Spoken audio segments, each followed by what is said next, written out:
আমরা এই বৈশাখী মেলা উদযাপন কমিটির সভাপতি হিসাবে আমাদের মাঝে উপস্থিত থাকবেন পাবনা জেলা যুব দলের সাবেক সহসভাপতি বুলবুল আহমেদ সবুর ভাই। আমাদের মাঝে উপস্থিত থাকবেন আহমদপুর ইউনিয়ন ছাত্র দলের প্রতিষ্ঠাতা সভাপতি মনিরুজ্জামান মনা ভাই। আমাদের মাঝে উপস্থিত থাকবেন সহসভাপতি হিসাবে আহমদপুর ইউনিয়ন ছাত্র দলের সাবেক সভাপতি শাহ আলম ভাই। আমাদের মাঝে উপস্থিত থাকবেন আমাদের সৈয়দপুরের কৃতি সন্তান হাসানুজ্জামান রতন ভাই।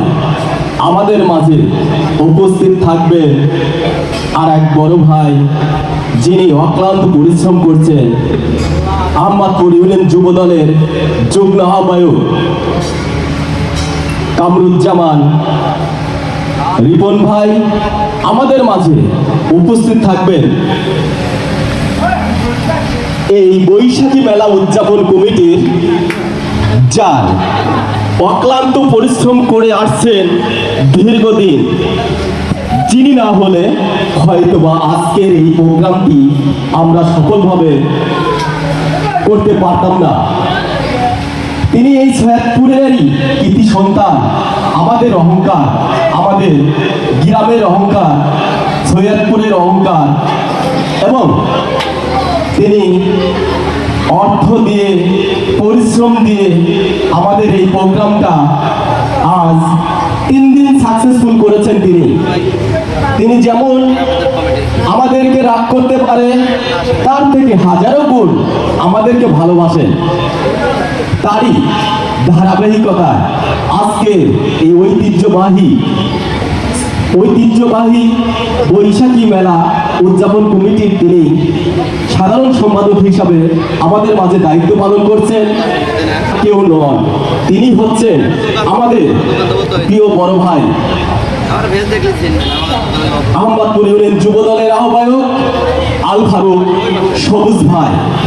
তিনি এই প্রোগ্রামটি চতুর্দিকে যেভাবে দিক নির্দেশনা দিচ্ছেন, এবং কম্পিউটারে ভুল হতে পারে কিন্তু তার নজর ভুল হচ্ছে না, কোথায় কি হচ্ছে না হচ্ছে তিনি পাই টু পাই কিভাবে যে আসলে তার বিষয়টা দেখছেন এবং তিনি হ্যান্ডেলিং করছেন।